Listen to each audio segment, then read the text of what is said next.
خوش آمدید ناظرین، ایک بار پھر عید غدیر اسپیشل پروگرام کے اس اگلے حصے میں، اور بہت ہی علمی اور معلوماتی گفتگو جاری ہے، اور مجھے امید ہے جیسے میں ہوں بہت سے کم پڑھے لکھے افراد بھی تمام جو گفتگو ہے وہ سن رہے ہوں گے، سمجھ پا رہے ہوں گے۔ ایک جو سوال جس کو ہم چھوڑ کے گئے تھے وہ جو پوچھنا ہے جناب مولانا ڈاکٹر غلام حسین عدیل صاحب سے، مولانا صاحب مولا جو ہے اس کا کیا مطلب ہے، اور یہ اس کے کتنے مطالب، اور اس حدیث میں خاص طور پہ اس سے کیا مراد ہے؟ اعوذ باللہ من الشیطان الرجیم، بسم اللہ الرحمن الرحیم، الحمدللہ رب العالمین، الصلاۃ والسلام علی اشرف الانبیاء والمرسلین وعلی آلہ الطیبین الطاہرین المعصومین المنتجبین، اما بعد فقد قال اللہ سبحانہ وتعالی فی محکم الکتاب المبین، بسم اللہ الرحمن الرحیم، یا ایہا الرسول بلغ ما انزل الیک وَإِن لَمْ تَفْعَلْ فَمَا بَلَّغْتَ رِسَالَتَهُ وَاللَّهُ يَعْصِمُكَ مِنَ النَّاسِ، صدق اللہ العلی العظیم۔ سب سے پہلے آپ کی خدمت میں اپنے برادر محترم قبلہ مولانا سید عباس عابدی صاحب کی خدمت میں، اپنے تمام ناظرین و سامعین کی خدمت میں ہدیہ سلام پیش کرتا ہوں، اور اس کے ساتھ ساتھ عید غدیر کی ہم آستانِ مقدس پر ہیں، اس کی مبارکباد پیش کرتا ہوں۔ بہت ہی غدیر جو ایک سلسلہ ہے، ایسا مقدس چین ہے کہ جس کے ساتھ سارے کے سارے انسان کے اعتقادات اور اعمال وابستہ ہیں، اور انبیاء علیہ السلام کی رسالتیں جس کے ساتھ جڑی ہوئی ہیں۔ یعنی غدیر سے جو غافل ہے اصل میں وہ دین سے غافل ہوا کرتا ہے، اور غدیر سے جو دور ہے وہ حقیقت میں دین اور عمل سے دور ہوا کرتا ہے۔ مشن اہل بیت اور مشن انبیاء اور معصومین سے وہ دور ہوا کرتا ہے۔ اللہ سبحانہ و تعالی نے بھی اس کی اہمیت کے سلسلے میں اور اس کی افضلیت کے سلسلے میں یا ایھا الرسول بلغ ما انزل الیک، یعنی جو آپ کی طرف نازل کیا گیا اس کی آپ تبلیغ کریں۔ وَإِن لَمْ تَفْعَلْ فَمَا بَلَّغْتَ، یہاں پہ شرط لگا دی ہے، وَإِن لَمْ تَفْعَلْ فَمَا بَلَّغْتَ رِسَالَتَهُ، اگر آپ نے اس امر کو نہیں پہنچایا تو کیا ہے، میری رسالت کا یہ گویا ہم لوگ کہتے ہیں۔ حقیقت میں اگر اس کو یعنی احترام پھر بھی چونکہ اردو میں تو بحال، لیکن اگر آپ اس میں دیکھیں وَإِن لَمْ تَفْعَلْ اسٹریٹ اوے، یعنی جو ہے نا وہ گفتگو ہو رہی ہے، اور بالکل بہت ڈائریکٹ جو گفتگو ہے وہ ہو رہی ہے، وَإِن لَمْ تَفْعَلْ فَمَا بَلَّغْتَ رِسَالَتَهُ، اگر اس امر کو آپ نے انجام نہیں دیا تو پھر رسالت کا کوئی امر باقی نہیں ہے، سب کسی کو انجام نہیں دیا ہے۔ وَاللَّهُ يَعْصِمُكَ مِنَ النَّاسِ، اللہ آپ کو لوگوں کے شر سے محفوظ کرے گا۔ جہاں تک ہے کانسیپٹ آف غدیر یا نوشن آف غدیر، یہ اتنا متواتر ہے کہ اس کو اگر جس طرح بھی آپ نے دیکھا کہ یہ نہیں ہے کہ اس میں کچھ سنی شیعہ کا مسئلہ آ گیا ہے، یہ نہیں، یہ کانسیپٹ آف غدیر جو ہے نا وہ about the concept of Sunnis and Shias, یعنی سنی شیعہ سے ہٹ کے یہ اتنا مسئلہ ہے کہ اس کو، چونکہ اس کو اگر آپ دیکھیں کہ مورخین نے نقل کیا ہے، متکلمین نے اس کو نقل کیا ہے، مفسرین نے اس کو نقل کیا ہے، جو ائمہ اہل سنت ہیں انہوں نے نقل کیا، یعنی کیا ہے کہ یہ اتنا بڑا مسئلہ ہے کہ اگر میں چند ایک اگر آپ کو خصوصیات بتاؤں کہ خود جو مورخین نے، جو ہسٹورینز ہیں، انہوں نے اس واقع غدیر کو لکھا ہے۔ مثلا بلازری نے دیکھیں اپنی انصاب الاشرار، اس میں لکھا ہے اس کو۔ پھر آپ قتیبہ کو دیکھیں، یہ سارے جو ہے نا، آپ بلازری کو دیکھیں 279 میں ان کی وفات ہے، اور ابن قتیبہ کو دیکھیں ان کی وفات 276 میں ہے۔ انہوں نے جو ہے نا وہ اپنی کتاب المعارف والامامۃ والسیاسہ اس میں اس کو لکھا ہے۔ اسی طرح اگر طبری کو دیکھیں، انہوں نے لکھا ہے۔ خطیب بغدادی کو دیکھیں، ابن عبد البر کو دیکھیں، شہرستانی کو دیکھیں، ابن عساکر کو دیکھیں، پھر یاقوت احموی کو دیکھیں، ابن اسیر، ابن ابی الحدید، ابن خلقان، یافعی، ابن شیخ، ابن کثیر شامی، ابن خلدون، شمس الدین ذہبی، یہ سارے مورخین ہیں کہ جو یہاں پہ، اگر ابن حجر عسقلانی ہیں، ابن صباغ مالکی ہیں، جلال الدین جو سیوطی ہیں انہوں نے، پھر کرمانی جو دمشق کے ہیں جی، انہوں نے اس کو لکھا ہے، نور الدین حلبی نے اس کو لکھا ہے، یہ سارے مورخین ہیں۔ اسی طرح اگر آپ آ جائیں کہ جو پیشوا ہیں مذہب شافعی کے، ابو عبداللہ محمد ابن ادریس جو شافعی ہیں، یہ دیکھیں ان کی وفات بھی 204 میں ہوئی ہے۔ انہوں نے کتاب نہایہ ابن اسیر اس میں، یعنی یہ محدثین ہیں، یہ گروپ وہ شروع ہوگا جو محدثین کے، مورخین کتنے لکھنے والے ہیں۔ اب آپ دیکھیں کہ جو محدثین ہیں انہوں نے کیا کیا، جو مثلا پیشوا مذہب حنبلی کے ہیں احمد ابن حنبل، جن کی وفات ہے 241 میں، انہوں نے اپنی جو ہے نا مسند میں لکھا ہے، مناقب میں لکھا ہے۔ پھر ابن ماجہ نے اپنی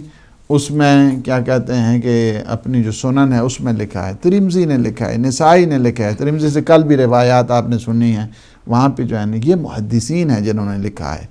لہٰذا اس کو یہ نہیں کہا جاتا ہاں جی وہ تو سارے شیعہ جی بات جڑی مرضی جڑی، یعنی یہ ایک الگ سے جو ہے نا وہ ایک ایکسکیوز جو ہے نا وہ بن جاتا ہے کہ وہ جی سارے پتہ نہیں جو، یعنی پہلے تو یہ اگر کتابوں کو کہیں کہ اہل سنت کے تو کہتے ہیں راوی شیعہ، وہاں سے جان چھڑائیں تو کہتے ہیں کہ جو ہے وہ لکھنے والا جو ہے نا وہ شیعہ ہے۔ یہ سارے وہ ہیں کہ احمد ابن حنبل انہوں نے لکھا، ابن ماجہ نے لکھا، ترمذی نے لکھا، نسائی نے لکھا، پھر بغوی نے لکھا، دولابی نے لکھا، طحاوی نے لکھا، حاکم جو مستدرک الوسائل انہوں نے لکھا، ابن مغازلی شافعی نے لکھا، خطیب خوارزمی نے لکھا، یعنی یہ سارے وہ ہیں کہ جو محدثین ہیں۔ محب الدین طبری نے لکھا، عوینی نے لکھا، ذاہبی نے لکھا، حیثمی نے اپنی کتاب جو مجموع زوائد ہے اس میں اس واقعے کو لکھا، ابو العباس قسطلانی نے، متقی ہندی نے، تاج الدین مناوی نے، پھر شیخ خانی جو قادری ہے انہوں نے کتاب اپنی صراط السوی فی مناقب آل النبی اس میں اس کو لکھا ہے۔ یہ سارے کے سارے محدثین ہیں۔ پھر اگر آپ اس میں چلے جائیں کہ ابو عبداللہ زرقانی ہے مالکی، انہوں نے لکھا ہے۔ پھر اس کے بعد اگر آ جائیں آپ مفسرین کی اس فہرست میں، مورخین یہ شعبہ الگ ہے، محدثین کا شعبہ الگ ہے۔ ابھی آ جائے مفسرین نے کیا کیا، مفسرین نے اپنی کتابوں میں جہاں جہاں پہ یا ایھا الرسول بلغ ما انزل الیک وان لم تفعل فما بلغت رسالتہ، بعض نے اس آیت کے ذریعے میں، بعض نے الیوم اکملت لکم دینکم واتممت علیکم نعمتی ورضیت لکم الاسلام دینا، اس ذیل میں لکھا ہے۔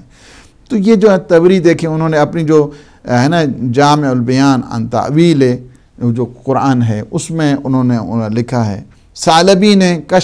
الکشف والبیان فی تفسیر القرآن اس میں انہوں نے لکھا ہے۔ واحدی نے لکھا ہے اسباب النزول میں۔ ابو محمد جو بغوی ہے انہوں نے اپنی تفسیر میں لکھا ہے۔ پھر قرطبی نے اپنی تفسیر میں لکھا۔ فخر الدین رازی نے اس کو جو ہے نا بڑے آب و تاب سے اپنی جو کتاب ہے ان کی مفاتیح الغیب اس میں انہوں نے لکھا ہے۔ مفاتیح الغیب ہمارے ہاں جو ہے نا وہ ان کی فخر الدین رازی کی بھی ہے، اور ہمارے جو ہے نا خود ملا صدرہ کی مفاتیح الغیب بھی ہے، وہ بھی کتاب ہے ان کی، لیکن وہ کتاب تھوڑے فلسفی اور عرفانی ہے، یہ جو ہے نا ان کی وہ ہے تفسیری رنگ ہے اس میں۔ قاضی بیضاوی نے جو اپنی کتاب ہے اس میں لکھا ہے، اس کو بھی کہتے ہیں کہ وہ پھر ابن کثیر شامی نے لکھا ہے اپنی تفسیر میں، نشپوری نے اپنی تفسیر میں لکھا ہے، جلال الدین سیوطی نے اپنی تفسیر میں لکھا ہے، ابو سعود عمادی نے اپنی تفسیر میں لکھا ہے کہ ارشاد العقل السلیم وہ اس میں ہے، خطیب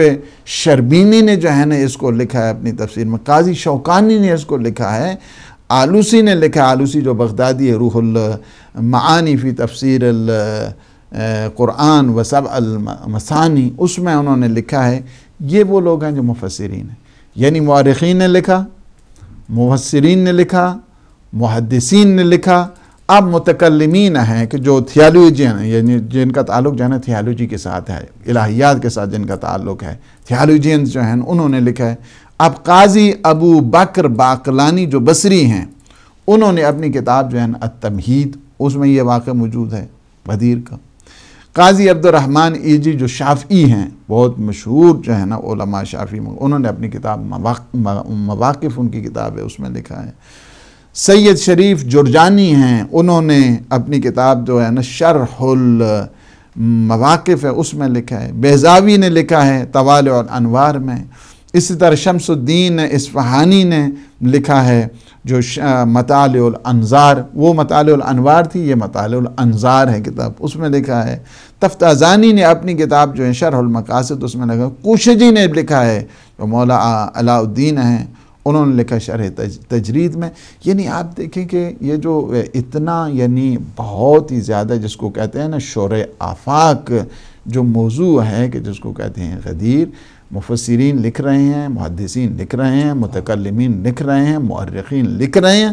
اور یعنی یہ بتا دیا کہ یہ کوئی اس طرح کا واقعہ نہیں ہے۔ یہ کتاب جو ہماری یہاں پہ ہے، اس کو یہ کافی لوگ یہاں پہ چونکہ ابھی تو آخری مراحل چونکہ دوبارہ پری پرنٹ ہونے کی ضرورت ہے علی اہل سنت کی نظر میں، اس میں بھی آپ دیکھیں تو یہ آخری چیپٹر جو ہے نا جس میں ہے کہ جس کا میں مولا ہوں اس کا علی مولا ہے۔ تو اس میں بھی آپ صحیح ترمذی کو دیکھیں، صحیح ابن ماجہ کو دیکھیں، جو کنز العمال متقی ہندی کی ہے، اس میں دیکھیں سارے بالترتیب ترجمے کے ساتھ جو ہے نا وہ یہ آخری چیپٹر جو ہے نا پورے کا پورا سب اہل سنت، اس میں سے کوئی ایک کتاب ایسی نہیں ہے کہ جو ساری جس میں یعنی اس پوری کتاب میں کوئی حوالہ اہل شیعہ کا نہیں، سارے کے سارے جو ہے نا وہ اہل سنت سے جو ہے نا اس سے کہ جتنے ہیں۔ اب جو یہ نہیں آپ اس کو دیکھیں، یہ میں ویسے تیمناً اس کو پڑھ رہا ہوں، مستدرک تو ویسے میں نے کہہ دیا ہے، لیکن یہ بہت ہی امپورٹنٹ جو ہے نا وہ حدیث ہے کہ جس کو بہت زیادہ یعنی توجہ کی ضرورت ہے، اور بہت ہی یعنی اس لحاظ کے ساتھ کہ انہوں نے بہت ظاہر ہے کہ انہوں نے جو حدیث جمع کی ہے بڑی جانفشانی کے ساتھ کی ہیں۔ یہ مستدرک ہے علی الصحیحین، اور اس کی تیسری جلد ہے یہ، اور یہ دارالکتب العلمیہ بیروت کی جو ہے چھپی ہوئی ہے۔ اب دیکھیں اس کی عبارت کو، جو صفحہ نمبر ہے 118 کے اوپر، 118 یہ جو صفحہ ہے اس میں دیکھیں، لما رجع رسول اللہ صلی اللہ علیہ وآلہ من حجۃ الوداع، کہ جب پیغمبر اسلام واپس آئے حجۃ الوداع سے، ونزل غدیر خم، اور وہاں پہ پڑاؤ ڈالا یا وہاں پہ منزل کی غدیر خم میں، امر بدوحات فقم، تو پیغمبر اسلام نے کیا کیا، فرمایا کہ اس طرح کرو کہ تم پلانوں کو ممبر بناؤ، اور یہ ممبر بن گیا۔ فقال، اس کے بعد پیغمبر اسلام نے فرمایا کہ کأنی قد دعیت فعجبت انی قد ترکت فیکم الثقلین، پتہ ہے کہ مجھے اللہ کی طرف سے بلاوا آ گیا ہے اور میں نے لبیک کہہ دی ہے۔ یعنی یہ پیغمبر اسلام کے وہ الفاظ ہیں کہ مجھے اللہ کی طرف سے بلاوا آ گیا ہے اور میں نے لبیک کہہ دی ہے۔ انی قد ترکت فیکم الثقلین، میں تمہارے درمیان دو گراں بہا چیزیں چھوڑے جا رہا ہوں، احدہما اکبر من الآخر، جن میں سے ہر ایک کے اگر اس وزن کو دیکھیں تو ایک دوسرے سے بہت زیادہ وزنی ہے۔ کس کو آپ قرآن کو دیکھیں گے، اہل بیت کو دیکھیں گے، یعنی بہت وزنی چیزیں دونوں چھوڑ کے جا رہا ہوں۔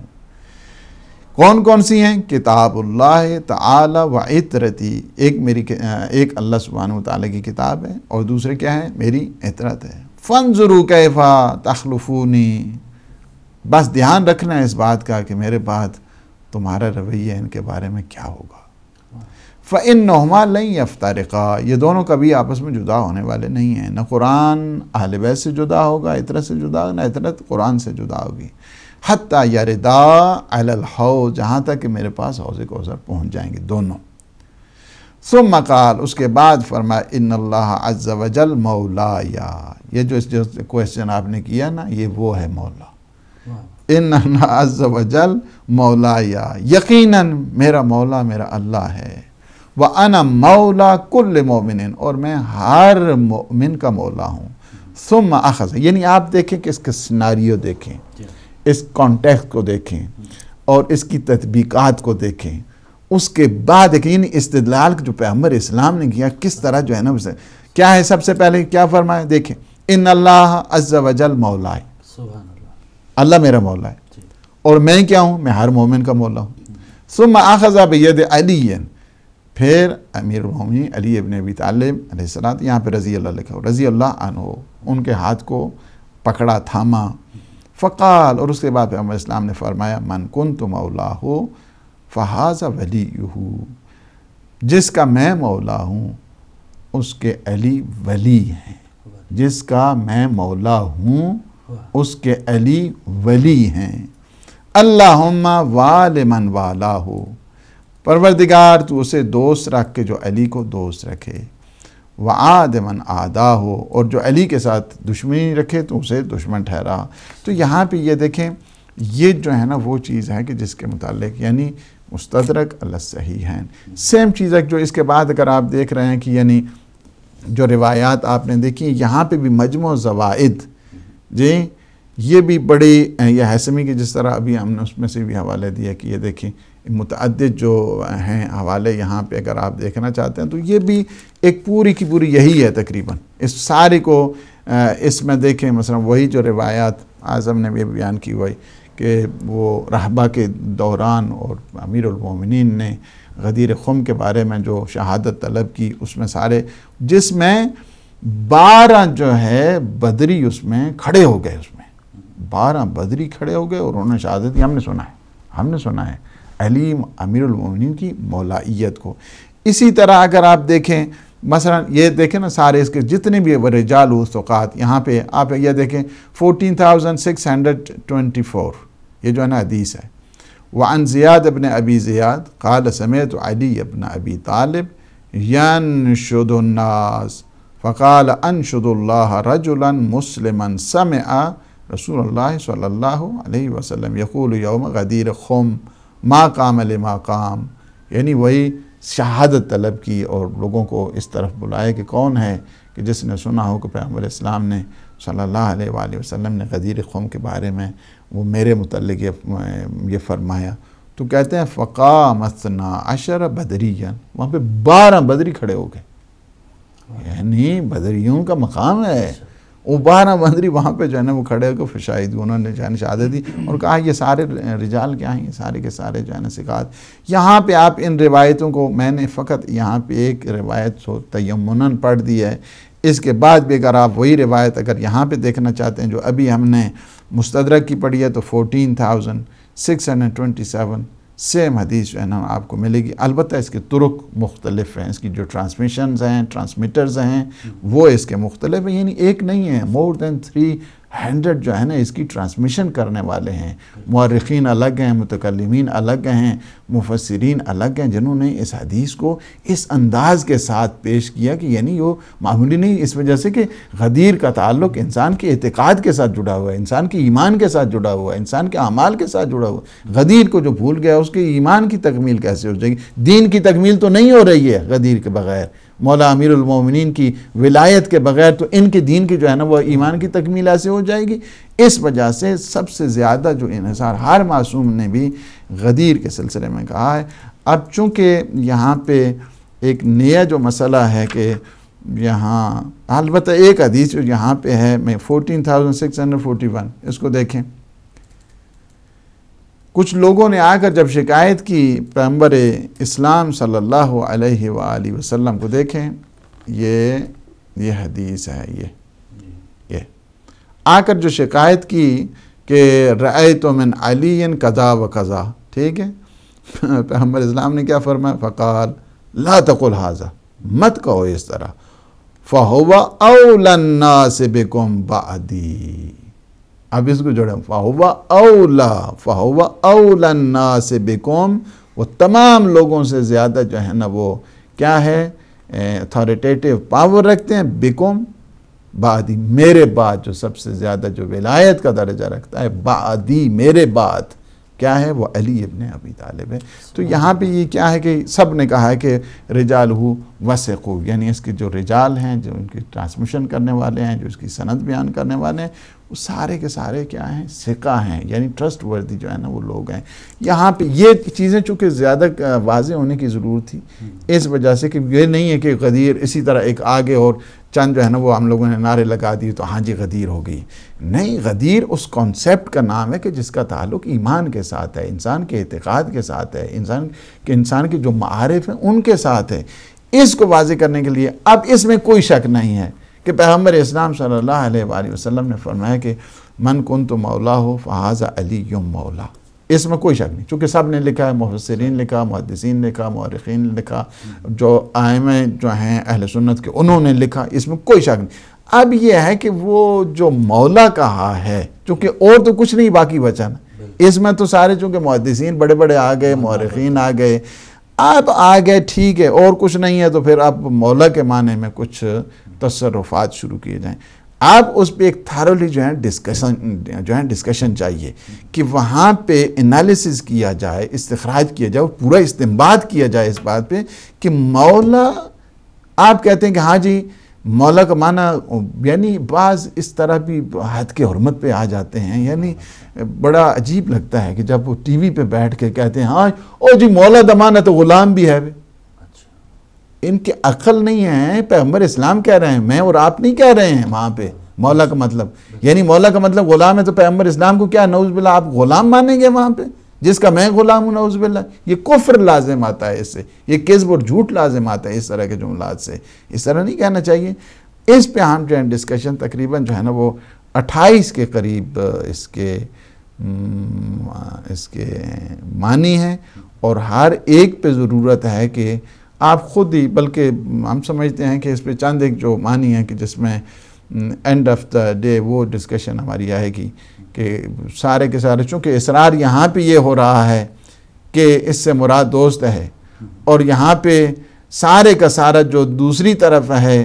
زور اس بات پہ ہے کہ نہیں، اس سے مراد جو ہے نا وہ مولا سے مراد جو ہے نا وہ اتھارٹیٹیو پاور، جو اولا بالتصرف ہے، جو حاکم ہے، جس کی حکومت ہوتی ہے نفسوں پہ، جس طرح حکومت پیغمبر اسلام کی، اسی طرح وہ مولا کی بھی، امیر المومنین ان کی بھی اسی انداز کے ساتھ سیم کانٹیکس، اسی طرح حکومت علی ابن ابی طالب کی ہمارے نفسوں پر ہے۔ یہ مفہوم ہے، اس پہ آ کے جو ہے وہ ڈسکشن کرنے کی ضرورت ہے۔ 27-28 معنی ہیں،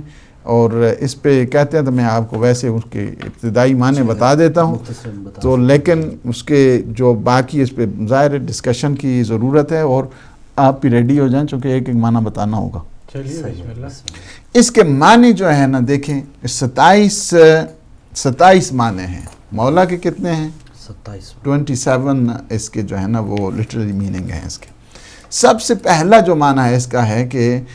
پروردگار کے لیے آتا ہے مولا کا معنی، جس طرح جو ہے نا خود انت مولانا فانصرنا علی القوم الکافرین، خود جو ہے نا مولا پروردگار کے معنی میں، یعنی خدا کے معنی میں۔ دوسرا کیا ہے؟ چچا کے معنی میں ہوتا ہے۔ تیسرا کیا ہے؟ کزن کے بارے میں آتا ہے۔ چوتھا کیا ہے؟ یعنی بیٹے کے معنی میں۔ پانچواں کیا ہے؟ کہ جو بھانجا ہوتا ہے اس کے معنی میں بھی استعمال ہوتا ہے۔ چھٹا اس کا مفہوم یہ ہے مولا کا کہ جسے آزاد کیا جائے، وہ اس کا مطلب ہے۔ ساتواں ہے کہ جو آزاد ہوا ہے، ایک آزاد کرنے والے کے اس معنی میں، ایک جو آزاد ہوا ہے اس کے یعنی حر، اس کے معنی میں بھی آتا ہے۔ آٹھواں اس کا معنی غلام آتا ہے، کہ جس طرح بعض مولوی رنگدار اس کے ساتھ اس کے یعنی مفہوم انہیں سمجھ نہیں آتی ہے، اور اس میں یہ معنی جو ہے۔ نواں اس کا معنی مالک ہے۔ 10واں معنی کہ جو فالورز ہوا کرتا ہو، پیروکار جو ہوتا ہے اس کو بھی کہتے ہیں۔ 11واں معنی ہے کہ جس پہ احسان کیا جائے۔ 12واں اس کا معنی ہے کہ جو شریک کار ہوتا ہے، پارٹنر ہوتا ہے، کولیگ ہوا کرتا ہے، اس معنی میں آتا ہے۔ 13واں معنی ہے کہ کیا ہوتا ہے کہ جس سامنے بیٹھ کے قسم کھاتے ہیں نا، تو دونوں شریک جو ہوتے ہیں اس کو کہتے ہیں، یعنی اوتھ لینے والے دونوں، اس کو بھی کہتے ہیں۔ 14واں معنی اس کا دوست ہے، کہ جس پہ سب سے زیادہ ماشاءاللہ زور بھی دیا جاتا ہے۔ 15واں معنی اس کا نیبر ہے، یعنی ہمسائے کے طور پر۔ 16واں معنی ہے کہ جو آ جائے، اندر آنے والے کو بھی کہتے ہیں مولا۔ اور 17واں معنی ہے 17 جو اس کی میننگ ہے، اس کو معنی داماد بھی ہے، سن ان لا، اس کے معنی میں بھی ہے۔ 18واں معنی اس کا ہے کہ قریب، جو قریب ہو اس کو بھی کہتے ہیں۔ 19واں معنی ہے کہ اللہ سبحانہ و تعالی، لیکن جس کی نعمت اس کے ساتھ جڑی ہے، یعنی وہ رب کے جو نعمتیں عطا کرتا ہے، اس معنی میں بھی استعمال۔ 20واں معنی ہے کہ جو جس کے ساتھ عہد و پیمان باندھا گیا، اس معنی میں بھی۔ 21واں معنی ولی کا ہے، اور 22واں معنی ہے کہ جو سب سے زیادہ حقدار ہوا کرتا ہے، اس معنی میں ہے۔ اور 23واں معنی اس کا ہے کہ جو مثلاً سید ہوتا ہے، سردار ہوتا ہے، سرور ہوتا ہے، اس معنی میں ہے۔ اور 24واں معنی ہے کہ جس کے ساتھ دوستی کی جائے۔ 25واں معنی ہے کہ جو ناصر اور مددگار ہوا کرتا ہے۔ 26واں اس میں معنی ہے کہ جو عمر میں متصرف ہوا کرتا ہے، جس طرح پیغمبر اسلام نے فرمایا کیا میں تمہاری جانوں میں تم پہ حق کے تصرف نہیں رکھتا؟ 26واں۔ 27واں معنی جو متولی ہوا کرتا ہے ہر کام میں، جس کے سپورٹ، جو سرپرستی رکھتا ہے ہر امر میں۔ یہ 27 معنی ہیں ٹوٹل مولا کے سلسلے میں، اور اس پہ اب ڈسکشن کی ضرورت ہے کہ کچھ یہاں پہ جو معنی ہیں اگر ان کو لیا جائے تو کفر لازم آتا ہے، کچھ معنی اس طرح کے ہیں کہ جن کو لیا جائے تو کذب اور جھوٹ اور افتراء لازم آتا ہے، اور ایک دو معنی ہیں کہ جہاں پہ ہماری بات آ کر ڈسکشن جو ہے نا وہ رک جائے گی۔ پروردگار تو نہیں ہے نا، خدا پیغمبر اسلام نے یہ تو نہیں کہا کہ جس کا میں پروردگار ہوں اس کا علی پروردگار ہے، اس سے اگر کوئی کہے گا تو کفر لازم آتا ہے۔ اور یہ بھی نہیں ہے کہ چچا جس کا میں چچا ہوں اس کے علی ابن ابی طالب بھی چچا ہے، جی اس سے جھوٹ لازم آتا ہے۔ یہ بھی نہیں ہے کزن کے معنی جس کا میں کزن ہوں اس کے علی کزن ہے، یہ بھی جھوٹ لازم آتا ہے۔ فرزند کے معنی میں بھی نہیں ہے کہ بیٹا ہوں جس کا میں بیٹا ہوں اس کے نعوذ باللہ جانا، اس سے جھوٹ لازم آتا ہے۔ اسی طرح جو ہے نا بھانجا بھی نہیں کہہ سکتے ہیں کہ جس کا میں نعوذ باللہ جانا بھانجا، اس سے کذب لازم آتا ہے۔ تو یہ چیزیں ہیں کہ جس میں آخر آ کر باس آ کر رک جاتی ہے، اور کس پہ آ کر رکتی ہے؟ اینڈ آف دا ڈے 2 ہی معنی ہیں کہ جس پہ پورے کی پوری ڈسکشن جی کی جائے کہ اس سے مراد دوست ہے یا اس سے مراد اولا پہ تصرف۔ سبحان اللہ، بہت شکریہ مولانا صاحب۔ ناظرین، بہت ہی ایک اہم موڑ پہ پروگرام کا یہ حصہ اختتام پہ پہنچ رہا ہے، بریک کا وقت ہے، اور اگلا جو سوال ذہن میں اٹھ رہا ہے، جیسے 27 کے قریب معنی مولا ورڈ کے مولانا صاحب نے بتائے ہیں، تو مولانا صاحب آپ سے بریک کے بعد ایک تو قرآن پاک میں مولا کا کیا مطلب ہے اس حوالے سے بھی اگر آپ مزید بتانا چاہیں، اور دوسرا یہ کہ اتنا 27 معنی ہیں اور ہم آپس میں کبھی کوئی مطلب لے رہا ہے، کوئی فلاں مطلب لے رہا ہے، تو صاف صاف کیوں نہیں کہہ دیا گیا، خطاب کر دیا گیا کہ نیکسٹ جو خلیفہ ہوں گے یا اقتدار جو ملے گا میرے بعد وہ مولا علی کو ہوگا؟ تو اس حوالے سے کیوں نہیں فرمایا گیا؟ اس پر بات کریں گے اس چھوٹی سی بریک کے بعد۔